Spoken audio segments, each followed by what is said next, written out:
చిన్న ప్రార్థన చేస్తున్నామండి.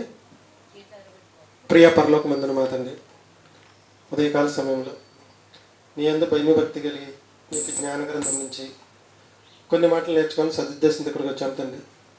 చెప్పబడుతున్న మాటలు లోటుపాట్లు ఉంటే సరి చేసుకునే భాగ్యం ఇక్కడ ఉన్న ప్రతిపటిగా దయచేయమని క్రీస్తునామని ప్రార్థన అడిగి పెట్టుకుంటున్నాం పరమ తండ్రి. ఆమేన్.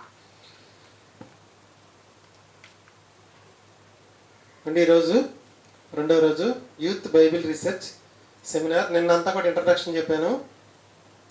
కృష్ణవాళ్ళ పిల్లలిద్దరికి ఆఫర్ ఏంటంటే 3 రోజులు మానకుండా ఉంటే ఆదివారం రోజు అందరి ముందు స్పెషల్ గిఫ్ట్స్ ఇస్తాను. కృష్ణవాళ్ళ పిల్లలు మీ ఇద్దరు కూడా మీకు యోబు గ్రంథంలో పెండింగ్ ఉన్నాయి. గుర్తుందా మీకు? కొన్ని పాఠాలు చెప్పలా. ఈ 3 రోజులు 3 పాఠాలు చెప్పండి, ఓకేనా? అందుకని యాన్యువల్ డే పిల్లలకి ఇచ్చిన దానికే నేను ఎక్కిస్తా. ఈ 3 రోజుల్లో 3 పాఠాలు, సింపుల్ చిన్న పాఠాలు, 10 పాయింట్లు ఉన్నాయి. 10 పాయింట్లు వద్దు, ఒక 5 పాయింట్లు చాలు. చక్కగా మీరు 3 రోజులు, ఇంకా 2 రోజులు ఉందంటే 3 రోజులు ఉంది. 3 రోజులు మానకుండా రండి. మీ అమ్మని తీసుకుని వచ్చాను, మీ నాన్న రాకపోయినా, ఓకేనా? సైకిల్ వేసుకునే వచ్చేసేయండి. స్పెషల్ గిఫ్ట్ పోగొట్టుకోవద్దు. మీరు ఎవరు వస్తే వాళ్ళకి ఇచ్చాను. ఈ సంవత్సరం ఎవరు వస్తే వాళ్ళకి, నేనేం చేయను, ఎవరి అదృష్టం వాళ్ళది. నిన్న మీకు పరిచయ భాగంలో second youth Bible research seminar ప్రతి సంవత్సరం 5 రోజులు జరుగుతుందండి. జనవరి నెలలో దేవుడు సంవత్సరాది నుంచి సంవత్సరాంతం వరకు మనల్ని కాచి కాపాడాలంటే మొదటి నెలలో ఒక 5 రోజులు దేవుని సన్నిధిలో గడపాలనే ఉద్దేశంతో ఏర్పాటు చేసింది ఇది. అలాగే సంవత్సరాంతంలో డిసెంబర్ 22, 23, 24 అది ఒక 5 రోజులు సంవత్సరాంతంలో ఏర్పాటు చేయడం జరుగుద్ది. దేవుని సన్నిధిలో గడపటం. ఈ సంవత్సరం అంతా దేవుడు మనల్ని కాచి కాపాడాలంటే ఈ 5 రోజులు కాస్త దేవుని సన్నిధిలో గడిపితే ఆయన ఆది నుంచి అంతం వరకు మనల్ని కాపాడతాడని మంచి ఉద్దేశంతో ఏర్పాటు చేయడం జరిగింది. యూత్ బైబిల్ రీసెర్చ్ సెమినార్ అంటే అర్థం ఏంటంటే పెళ్లి కాని పిల్లలకు కాదు. యూత్ అంటే ఎవరంటే అందరూ యూతే. ఎవరైతే మంచం మీద పడిపోతారో వాళ్ళే యూత్ కాదు. ఇది బైబిల్ ఇచ్చిన ఆన్సర్, ఓకేనండి. నిన్న సహజ లక్షణాల పరిచయం ఏంటంటే ప్రకృతిలో ప్రతిదానికి ఒక ప్రత్యేక లక్షణం ఉంది. కుక్కకున్న ప్రత్యేక లక్షణం ఏంటంటే మన ఇంట్లో ఎన్ని రకాల వంటలు చేసుకుంటే అన్ని రకాల వాసనలు మాత్రమే మనకు వస్తాయి. కానీ ప్రతి మనిషికి ఒక వాసన ఉంటుంది. ఆ వాసన పసిగట్టే గుణం కుక్కకుంది. అలాగే చేపకున్న సహజ లక్షణం, కప్పకున్న సహజ లక్షణం, కూరగాయలకున్న సహజ లక్షణాలు అన్నీ కూడా మీకు పార్ట్ 1లో వివరించడం అనేది జరిగింది. ఈ సహజ లక్షణాలని సూపర్ పవర్ అని అంటారు కూడా చెప్పాను. నిన్న చెప్పిన 2వ పాఠంలో సహజ లక్షణం అంటే ఏమిటంటే దేవుడు మనల్ని ఏదైతే చేయమన్నాడో అదే మన సహజ లక్షణం. దేవుడు మీరు ఇది చేయగలరు, ఇది చెయ్యండి అన్నాడు అంటే అదే మన యొక్క సహజ లక్షణం. అదేవిధంగా దేవుడికి ఇష్టమైన ఆత్మఫలాన్ని ఫలించడం కూడా మన యొక్క సహజ లక్షణం. 3వ దాంట్లో ఏం చెప్పామంటే నేను చెప్పిన 3వ పాఠంలో దేవుని సహజ లక్షణాలు సూపర్ పవర్స్, మనిషి సహజ లక్షణాలు మనిషి సూపర్ పవర్స్, అపవాది యొక్క సహజ లక్షణాలు అపవాది యొక్క సూపర్ పవర్స్ అవి నిన్న వివరించడం జరిగింది. ఈరోజు మనం నేటి మానవ సమాజంలో దైవ లక్షణాలు లేదా మానవ లక్షణాలు కోల్పోవడం అనేది జరిగి దెయ్యం లక్షణాలు సంతరించుకోవడం అనేది జరిగింది. మానవ సహజ లక్షణాల్లో మొదటి దాని గురించి మనం ఈరోజు నేర్చుకుందాం. మొదటిది ఏంటంటే ప్రేమ. రాసుకోగలిగిన వాళ్ళు రాసుకోండి, వినగలిగిన వాళ్ళు వినండి.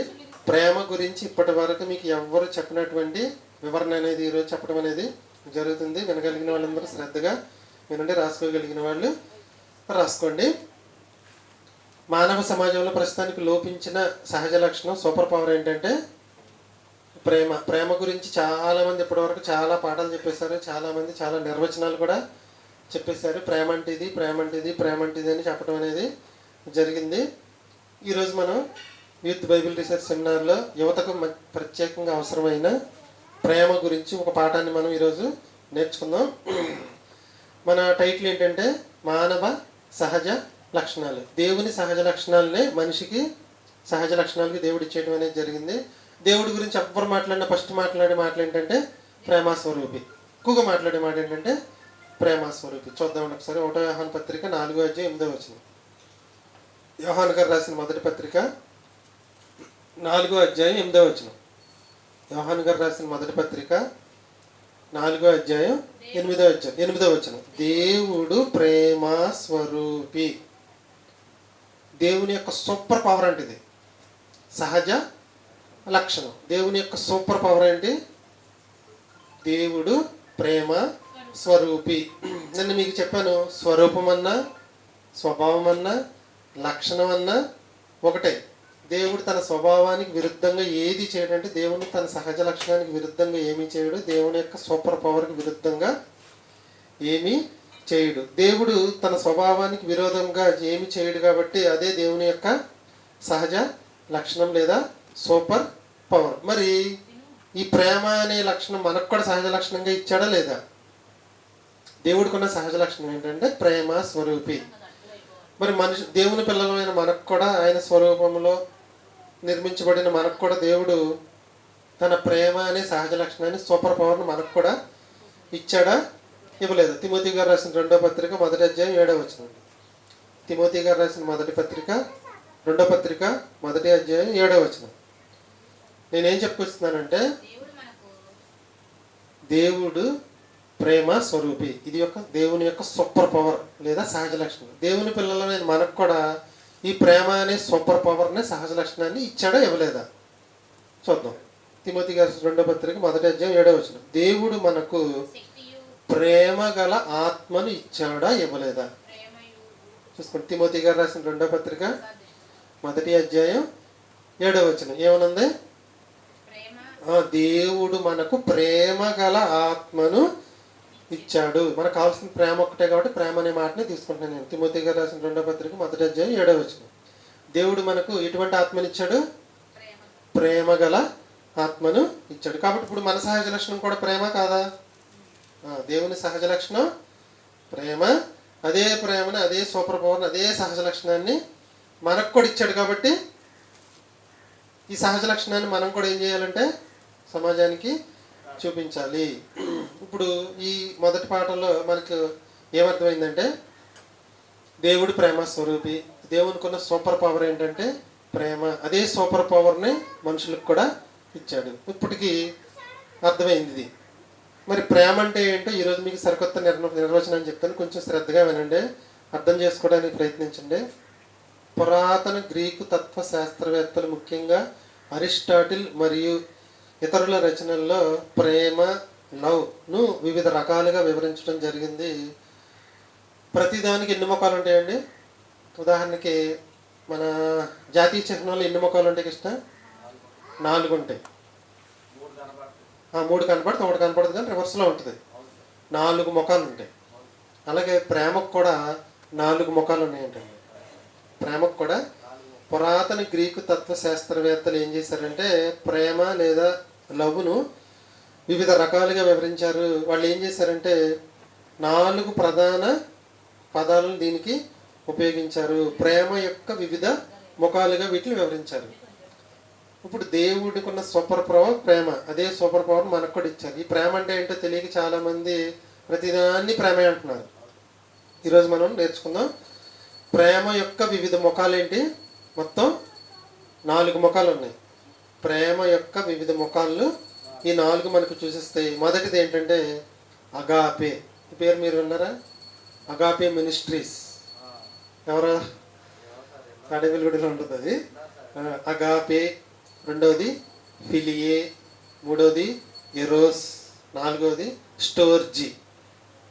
ప్రేమ యొక్క 4 ముఖాలు ఇవి. ఈ 4 ముఖాలు కలిస్తే ప్రేమ. Agape AGA PE, philia PHILIE, eros EROS, storge STORGE. దేవుడు ప్రేమ స్వరూపి. దేవుని యొక్క సూపర్ పవర్ సహజ లక్షణం ప్రేమ. అదే సహజ లక్షణాలు మనుషులకు కూడా ఇచ్చాడు. అదే సూపర్ పవర్గా మనం కలిగి ఉండాలి. కలిగి ఉండవలసింది ఏంటంటే ప్రేమ.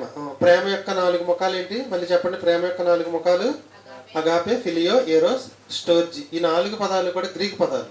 మొదటిది agape, phileo, Eros, స్టోర్జీ.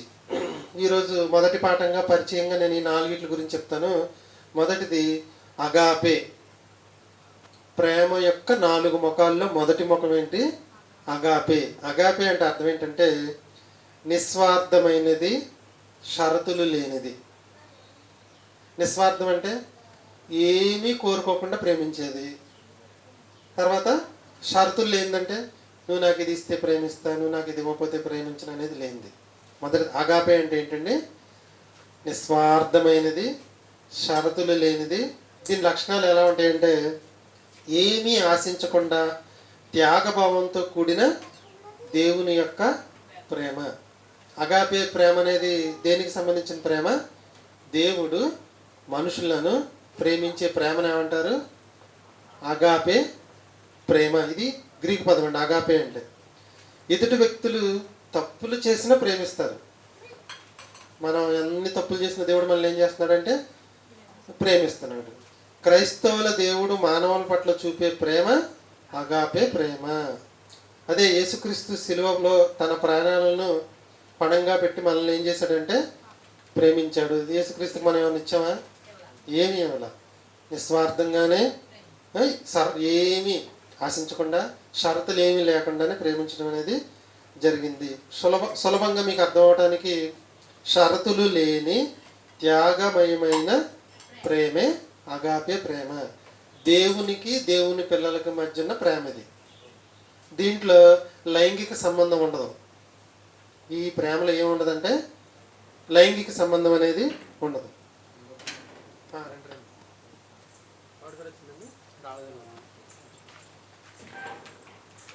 Video recording కరెక్ట్గా పట్టలేదని వేసాను దగ్గరికి. అగాపే ఏంటండి? ప్రేమకు ఎన్ని ముఖాలు ఉన్నాయి? 4 ముఖాలు ఉన్నాయి. మొదటి ముఖం ఏంటంటే దేవునికి నరులకు మధ్య ఉన్న ప్రేమను అగాపే ప్రేమ అంటారు. దీంట్లో నిస్వార్థమే ఉంటుంది, షరతులు ఏమి ఉండవు, ఏమీ ఆశించరు, త్యాగభావంతో కూడిన ప్రేమ. ఎదుటి వ్యక్తులు ఎన్ని తప్పులు చేసినా వీళ్ళు ప్రేమిస్తూనే ఉంటారు. శిలువపై యేసుక్రీస్తు తన ప్రాణాలు త్యాగం చేయడమే దీనికి ఉదాహరణ. సులభంగా మీకు అర్థం అవడానికి షరతులు లేనిది త్యాగమయమైన ప్రేమే అగాపే ప్రేమ. ఓకే, ప్రేమ నెంబర్ 1 అయిపోయింది. ఒక ముఖం అయిపోయింది. రెండో ముఖం చూడండి. PHILIA, ఫిలియో అంటారు. ప్రేమ యొక్క రెండవ ముఖం ఏంటి? ఫిలియో. ఫిలియో అంటే అర్థం ఏంటంటే స్నేహితుల మధ్య ఉండే ప్రేమ. మొదటి ప్రేమ ఏంటి? దేవునికి దేవుని పిల్లలకు మధ్య ఉండే ప్రేమ అగాపే ప్రేమ. స్నేహితుల మధ్య ఉండే ప్రేమ ఫిలియో అంటే స్నేహ ఆధారిత ప్రేమ, స్నేహితుల మధ్య అనురాగం. దీని లక్షణాలు ఎలా ఉంటాయంటే పరస్పర గౌరవం, విశ్వాసం, సమాన విలువలు. దీనిలో లైంగిక ఆకర్షణ అనేది ఉండదు. మొదట అగాపే ప్రేమలో కూడా ఏముండదంటే లైంగిక ఆకర్షణ ఉండదు. ఈ ఫిలియో అనే ప్రేమలో కూడా ఏ ఆకర్షణ ఉండదు. స్నేహితుల మధ్య ఉంటుంది. లైంగిక ఆకర్షణ అనేది దీంట్లో కూడా ఉండదు. ఈ ప్రేమ స్నేహితుల మధ్య మాత్రమే ఉంటుంది. స్నేహితుల మధ్య ప్రేమ ఎలా చిగురిస్తుంది అంటే వాళ్ళ వల్ల వీళ్ళకు ఉపయోగం ఉంటే, వీళ్ళ వల్ల వాళ్ళకు ఉపయోగం ఉంటే ప్రేమ ఉంటుంది. వాళ్ళ వల్ల వీళ్ళకి ఆనందం కలిగితే, వీళ్ళ వల్ల వాళ్ళకి ఆనందం కలిగితే ఇది ప్రేమ అనేది చిగురిస్తుంది. ఇది మంచి కోసం చేసుకునే ప్రేమ. ఉదాహరణకు స్నేహితుల మధ్య ఉండే బంధం, స్నేహితుల మధ్య ఉండే ప్రేమ, సహోదరుల మధ్య ఉండే బంధం, సహోదరుల మధ్య ఉండే ప్రేమ. తెలుగులో దీన్ని సంక్షిప్తంగా ఏమని చెప్పచ్చు అంటే సోదర భావంతో కూడిన స్నేహితుల మధ్య ఉండే ప్రేమ. ప్రేమలో ఎన్ని ముఖాలు ఉన్నాయని చెప్పాను? 4 ముఖాలు. మొదటి ముఖం అగాపే. ఈ 4 మీకు తెలిస్తేనే ఈ పాఠం పూర్తిగా అర్థమైంది. అగాపే దేవునికి దేవుని పిల్లలకు మధ్య ఉన్న ప్రేమ అగాపే ప్రేమ. దీంట్లో లైంగిక సంబంధం అనేది ఉండదు. రెండో ప్రేమ ఏంటంటే ఫిలియో. ఈ ప్రేమలో కూడా లైంగిక సంబంధం అనేది ఉండదు. స్నేహితుల మధ్య, సోదరుల మధ్య సహోదర భావంతో ఉండే ప్రేమ. ఇది రెండో ప్రేమ. మూడోదండి ఎరోస్. ఎరోస్ మూడోది. ఇది కూడా గ్రీకు పదమే. Eros, EROS. దీని అర్థం ఏంటంటే రొమాంటిక్ లేదా లైంగిక ఆకర్షణతో కూడిన ప్రేమ. మూడోది ఏంటండి? ఎరోస్. రొమాంటిక్ లేదా లైంగిక ఆకర్షణతో కూడిన ప్రేమ. శారీరక ఆకర్షణ దీంట్లో ఉంటుంది, ఉద్వేగం ఉంటుంది, కోరికల మీద ఆధారపడి ఉంటుంది. ఇది తరచూ ప్రేమికుల మధ్య ఏర్పడుతుంది. ఇది శాశ్వతంగా ఉండకపోవచ్చు. ఏంటండి? రొమాంటిక్ లేదా లైంగిక ఆకర్షణతో కూడిన ప్రేమ ఎరోస్ ప్రేమ. ఇది శారీరక ఆకర్షణ ఉంటుంది, ఉద్వేగం ఉంటుంది, కోరికల ఆధారంగా ఈ ప్రేమ అనేది ఉంటుంది. ఇది తరచూ ఎక్కువగా ఎవరి మధ్యన కనపడుద్ది అంటే ప్రేమికుల మధ్య ఏర్పడుతుంది, ప్రేమికుల మధ్య కనపడుతుంది. ఇది శాశ్వతంగా ఉండకపోవచ్చు. మీకు మొదట చెప్పిన దేవునికి పిల్లలకి మధ్యన ప్రేమ శాశ్వతంగా ఉంటుంది, లైంగిక ఆకర్షణ ఉండదు. రెండో దాంట్లో కూడా స్నేహితుల మధ్య ఉండే ప్రేమ కూడా శాశ్వతంగా ఉంటుంది, లైంగిక ఆకర్షణ ఉండదు. కానీ దీంట్లో లైంగిక ఆకర్షణ మాత్రమే ఉంటుంది, శాశ్వతంగా ఈ ప్రేమ ఉండకపోవచ్చు.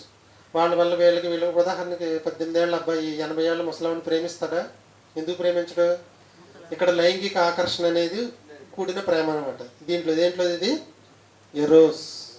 ఎరోస్ ఉదాహరణకు ప్రేమికుల మధ్య ఉండే ఆకర్షణ, వివాహంలో మొదటి దశలో ఉండే ఉద్వేగము, తెలుగులో సులభంగా మీకు అర్థం అవడానికి కామ ప్రేమ, లైంగిక ప్రేమ. మొదటి ప్రేమ దేవునికి దేవుని పిల్లలకి మధ్య ఉండే అగాపే ప్రేమ, స్నేహితుల మధ్య ఉండే ప్రేమ ఫిలియో ప్రేమ,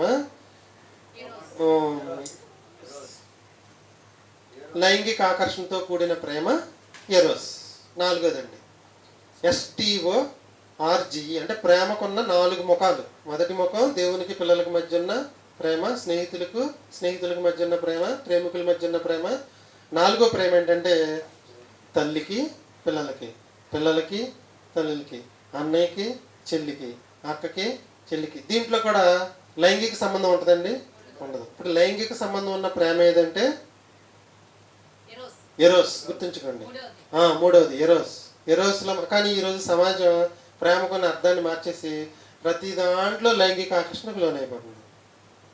దీనివల్ల ఏం జరుగుతుందంటే సహజ లక్షణం, సూపర్ పవర్ అనేది కోల్పోతుంది. అందుకే మీకు ప్రేమ యొక్క 4వ రూపం ఏంటంటే కుటుంబ సంబంధం లేదా సహజమైన అనురాగం ఉన్న ప్రేమ అనమాట. దీని లక్షణాలు ఎలా ఉంటాయంటే కుటుంబ సభ్యుల మధ్య సమయంలో పెరిగే స్థిరమైన సహజమైన ప్రేమ. ఇది సహజంగా పుట్టే ప్రేమ. ప్రతి ప్రేమకి లైంగిక ఆకర్షణ ముడిపెట్టేస్తుంది ఈరోజు సమాజం. ప్రేమ అని ఒక అబ్బాయిని ప్రేయర్లో ఏంటో నువ్వు చేయబెట్టి ప్రేయర్ చేయట్లేదంటే, ప్రేయర్లో నాకు నచ్చని పదం భారతదేశం నా మాతృభూమి, ఓకే భారతీయులందరూ నా సహోదరులు నాకు నచ్చలేదు, నేను చాలామందిని పెళ్లి చేసుకోవాలనుకుంటున్నాను అంటున్నాడు. చాలామంది నువ్వు చేసుకోవాలనుకున్నా ఎవరు కదా ఇస్తారా? ప్లెడ్జ్లో వాడికి నచ్చని పదం అంట. వాడు ప్రేమ అనగా దేన్ని అర్థం చేసుకుంటున్నాడు అంటే లైంగిక ప్రేమనే ప్రేమగా అర్థం చేసుకుంటున్నాడు.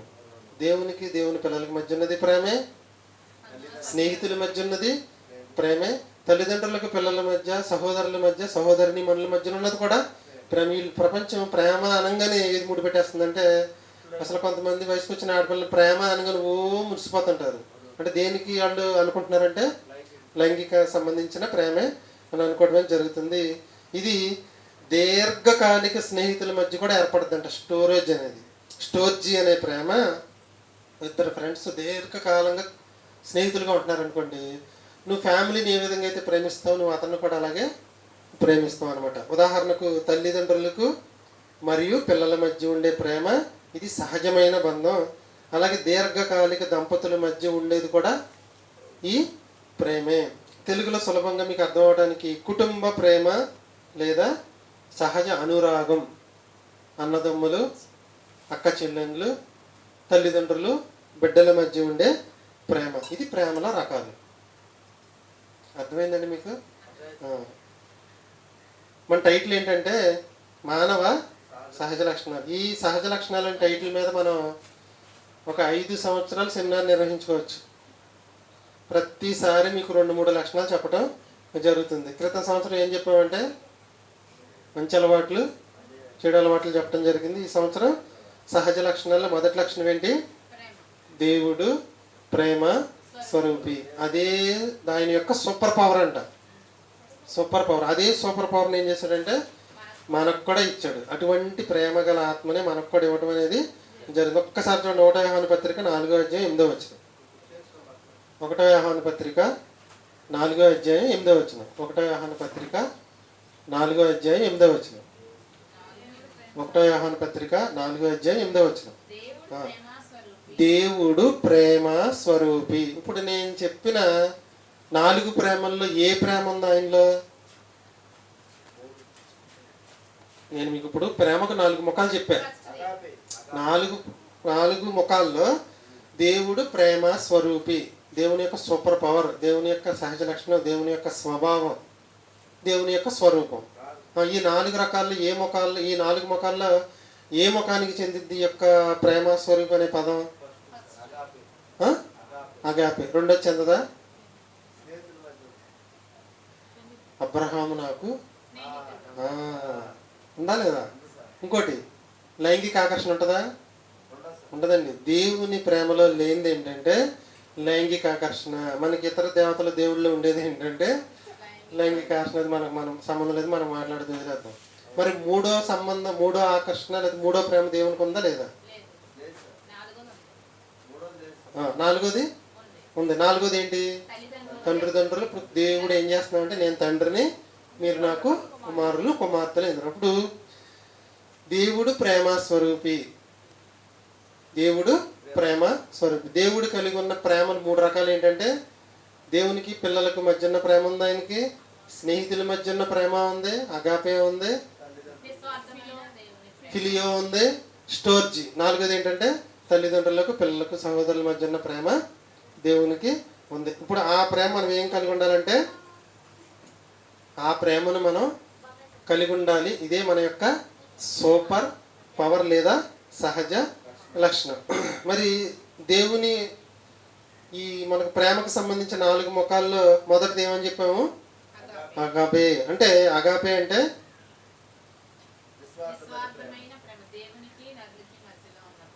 ఇది ఒక గ్రీకు పదం అండి. దీని అర్థం ఏంటంటే నిస్వార్థమైందంటే ఏమీ ఆశించకుండా ప్రేమించాలంటండి. రెండోది షరతులు లేని ప్రేమ. షరతులు అంటే ఈ రోజుల ప్రేమికుల మధ్య ప్రేమ దేంతో కూడిద్దంటే నువ్వు అది ఇస్తే ప్రేమిస్తే, ఇది ఇస్తే ప్రేమిస్తే. కానీ దేవుని ప్రేమ ఎటువంటిదంటే షరతులు లేనిది. ఇది సాధారణమైన అందరూ ప్రేమించే ప్రేమ లాంటిది కాదు. ఇది లైంగిక ఆకర్షణతో సంబంధం ఉండదు. పూర్తిగా త్యాగభావంతో కూడిన దైవికమైన ప్రేమను సూచిస్తుంది. దీంట్లో ఉన్న లక్షణాలు ఏంటంటే ఏమీ ఆశించకుండా ప్రేమించడం. ఉదాహరణకి రోడ్డు మీద ఒక అబ్బాయి కాలుజారి పడిపోయాడు, చిన్న కాలుకి దెబ్బ తగిలింది. మనం బండి మీద వెళ్తున్నాము, ఆగి లేపి సైకిల్ ఎక్కించి లేదా పక్కన కూర్చోబెట్టి వెళ్ళటం. అబ్బాయి నుంచి ఏం ఆశించాం మనం? ఏం ఆశించలేదు. ఇది ప్రేమ యొక్క ఒక ముఖం. ప్రేమ యొక్క ఒక ముఖం. ఎదుటి వ్యక్తులు ఎన్ని తప్పులు చేసినా దేవుడు ఎటువంటి వాడంటే క్షమించేస్తాడు. క్షమించు అంటే అయిపోయినట్టు. క్షమించు అంటే ఎన్ని తప్పులు చేసినా మనల్ని వాళ్ళు ప్రేమించకపోయినా ప్రేమించడమే దేవుని యొక్క అగాపే ప్రేమ. దేవుడు మానవుల పట్ల చూపే ప్రేమ ఇది. స్వార్థం లేకుండా పూర్తిగా ఇతరుల మేలు కోసం జీవించడం. ఇదండి అత్యున్నతమైన ప్రేమ. అగాపే ప్రేమ అనేది ఏంటి? అత్యున్నతమైన ప్రేమ. ఎలా అత్యున్నతమైందంటే మొదటిది నిస్వార్థం, రెండోది షరతులుండవు, మూడోది త్యాగభావంతో కూడింది, నాలుగోది లైంగిక ఆకర్షణ ఉండదు, ఐదోది ఏమీ ఆశించరు, ఎన్ని తప్పులు చేసినా ప్రేమిస్తారు. ఒకవేళ వాళ్ళని మనం ప్రేమించకపోయినా ప్రేమిస్తారు. ఇది మానవుల పట్ల దేవుడు చూపే అద్భుతమైన వండర్ఫుల్ లేదా సూపర్ పవర్ అయినది ప్రేమ. సులభంగా మీకు అర్థం అవడానికి నిస్వార్థమైన ప్రేమ, షరతులు లేని ప్రేమ, త్యాగమైన ప్రేమ, దైవికమైన ప్రేమ. దీనికి ఒక ఉదాహరణే అంటే దీనికి ఒక ఉదాహరణ ఏంటి చెప్పగలరు? ఉదాహరణ ఏంటి దీనికి? యేసుక్రీస్తు సిలువలో మనందరి కోసం చనిపోవడం అనేది అగాపే ప్రేమ. అగాపే ప్రేమ ఏమీ ఆశించకుండా చేసింది. ఇది అత్యున్నతమైనది. ఇది మనకు ప్రేమ గురించిన 4 ముఖాలకు సంబంధించిన వివరణ అండి. ఈరోజు మీకు ఇది పరిచయంగా చెప్పడం అనేది జరిగింది. దేవుడు చెప్పిన అర్థం కూడా మనం చూసి మొదటి భాగాన్ని ముగించుకుందాం. 1 యోహాను పత్రిక 5వ అధ్యాయం 3వ వచనం. 1 యోహాను పత్రిక 5వ అధ్యాయం 3వ వచనం. యోహాను గారు రాసిన మొదటి పత్రిక 5వ అధ్యాయం 3వ వచనం. ఇందుకే బైబిల్ గ్రంథంలో ఇప్పుడు వరకు చెప్పింది ఏంటంటే కృష్ణ చరిత్ర చెప్పాను. చరిత్రకారులు ప్రేమ గురించి ఇచ్చిన అర్థాన్ని చెప్పాను, దాన్ని దేవునికి అప్లై చేసి చెప్పాను. ఇప్పుడు దేవుడు ఇస్తున్న అర్థం ఏంటంటే 1 యోహాను పత్రిక 5వ అధ్యాయం 3వ వచనం. దేవుడు చెప్పిన ఆజ్ఞలను గైకొనుటయే. ఇప్పుడు మనం ఫస్ట్ మనం సహోదరుల్ని ప్రేమించడం సంగతి పక్కన పెడితే ముందు ఎవరిని ప్రేమించాలి? మనం దేవుణ్ణి ప్రేమించాలి. దేవుణ్ణి ప్రేమిస్తే ఆటోమేటిక్గా సహోదరుల్ని ప్రేమించడం అనేది కంటిన్యూగా జరిగిపోతూనే ఉంటుంది. ఇప్పుడు మనం దేవుణ్ణి ప్రేమిస్తున్నామని మనకు ఎలా తెలుస్తుంది అంటే, దేవుడు ఏదైతే చెప్పాడో దాన్ని మనం చేయటమే ప్రేమ. దేవుడు ఏదైతే చెప్పాడో అది చేయటమే. మళ్ళీ చదవండి. మనం ఆయన ఆజ్ఞలను గైకొనుటే ఆయనను ప్రేమించుట. ఇప్పుడు దేవుణ్ణి ప్రేమించుట అంటే ఆయన ఆజ్ఞలు గైకొనుట. మరి ఆయన ఆజ్ఞలు ఏంటి? ఒక్క మొక్కలో చూసుకుంటే మీరు 2 యోహాను పత్రిక 1వ అధ్యాయం 6వ వచనం. 2 యోహాను పత్రిక 1వ అధ్యాయం 6వ వచనం. మనం ఆయన ఆజ్ఞల ప్రకారం నడుచుటే ప్రేమ. సరిపోద్ది. దానికి దీనికి లింక్ చేసుకుంటే మీకు ఏంటంటే, దేవుని ఆజ్ఞల ప్రకారం నడుచుటయే ప్రేమ. మీరు 1 యోహాను 5:3 చూసింది ఏంటంటే, దాని కంటిన్యూషన్ చేద్దాం. 2 యోహాను పత్రిక 1వ అధ్యాయం 6వ వచనం. మనం ఆయన ఆజ్ఞల ప్రకారము నడుచుటయే ప్రేమ. అక్కడేం చెప్పాడంటే, గైకొనుటే ప్రేమ అన్నాడు. అంటే దేవుని ప్రేమించుట అంటే ఆజ్ఞలు గైకొనుట. ఆజ్ఞ అంటే ఏంటంటే ప్రేమలో నడుచుకొనుట అని అర్థం. 5వ అధ్యాయం చివరి వచనం చూడండి. 5వ వచనం చివరిలో ఉందంటండి. మనం ఒకరినొకరము ప్రేమింపవలనని నిన్ను వేడుకొనుచున్నాను. ఇప్పుడు ప్రేమ ప్రేమ ప్రేమ దేవుని ప్రేమ, అవునా? ప్రేమ దేవుని ప్రేమ. దేవుని ఆజ్ఞల ప్రకారం నడుచుకొనుటయే ప్రేమ. ప్రేమలో నడుచుకొనవలనది దేవుని యొక్క ఆజ్ఞ. దేవునికి మన మానవుల పట్ల ఉన్న ప్రేమను ఎలా చూపించాడు? ఈ పాఠం ద్వారా దేవునికి మానవుల పట్ల ఉన్న ప్రేమను ఎలా చూపించాడు పాఠంలో చెప్పేశాను నేను. దేవునికి యేసుక్రీస్తుని మనందరి నిమిత్తం బలి అర్పించటమే ప్రేమ. ఇది దీనిలో ఏముందంటే దేవుని ప్రేమ ఉన్నది. దేవుణ్ణి ఎవరైతే ప్రేమిస్తారో వారి కోసం సమస్తము ఏం జరుగుతుందంటే సమకూడి జరుగుతున్నది. ఇది అగాపే ప్రేమ. ఈ ప్రేమ మనం అందరం కూడా కలిగి ఉండాలి. ఇప్పటి వరకు నేను చెప్పిన పాఠాన్ని చిన్న పాట రూపంలో వేస్తాను, కొంచెం శ్రద్ధగా అందరూ వినండి. ఇప్పటి వరకు మనం చెప్పుకున్నది ఏంటంటే, దేవుని యొక్క సహజ లక్షణం, దేవుని యొక్క సూపర్ పవర్ ఏంటంటే ప్రేమ స్వరూపి. ప్రేమకు 4 ముఖాలు ఉన్నవి: అగాపే, ఫిలియో, ఎరోస్, స్టోర్జీ. అగాపే ప్రేమ అంటే దేవునికి దేవుని పిల్లలకి మధ్య ఉన్న ప్రేమ. రెండోది ఫిలియో అంటే స్నేహితుల మధ్య ఉండే ప్రేమ. మూడోది ఎరోస్ అంటే లైంగిక ఆకర్షణకు సంబంధించిన ప్రేమ. స్టోర్జీ అంటే తల్లిదండ్రుల మధ్య ఉండే ప్రేమ. దేవుని ప్రేమ అని అనగానే మీరు మొదటిది, రెండోది, నాలుగోది కూడా తీసుకోవచ్చు. మూడోదని మనం తీసుకోకూడదు.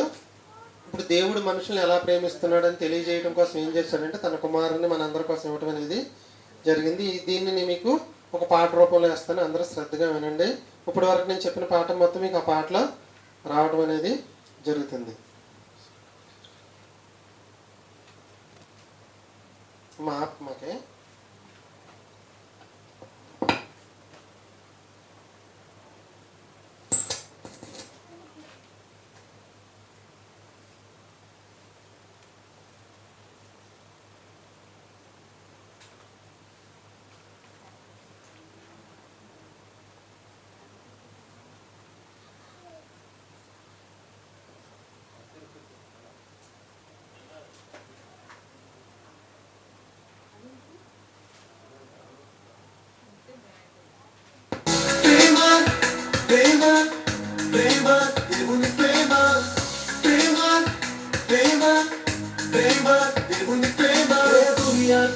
ప్రకారం నడుచుకొనుటే ప్రేమ.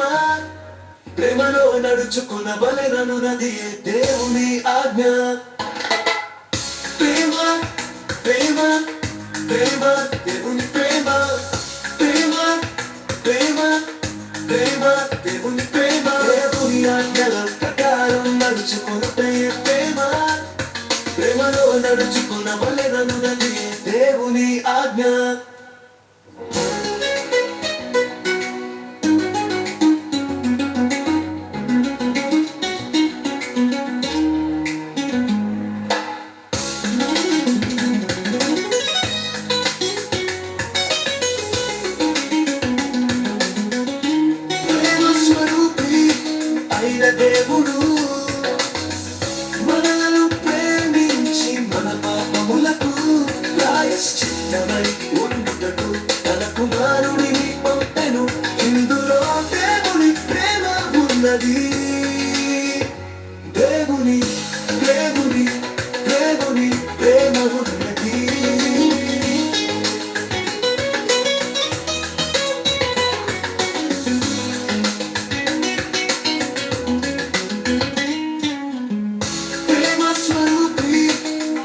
దేవుడు మనలను ప్రేమించి మన పాపములకు ప్రాయశ్చిత్తమై ఉండుటకు తన కుమారుడిని పంపెను. ఇందులో దేవుని ప్రేమ ఉన్నది. దేవుని దేవుని దేవుని ప్రేమ ఉన్నది.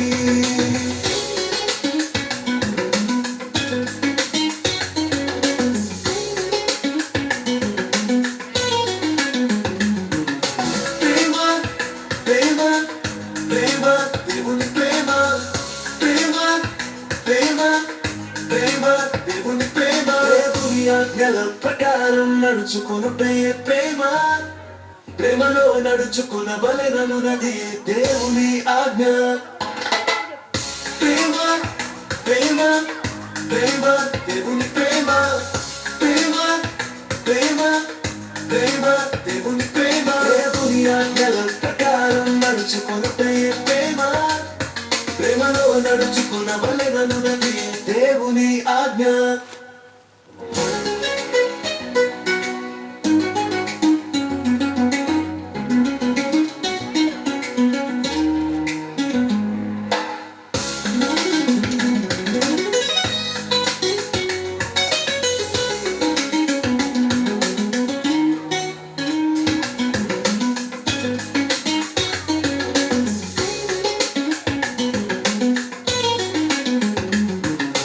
దేవుని ప్రేమింపవలెను బహు జాగ్రత్త కలిగి.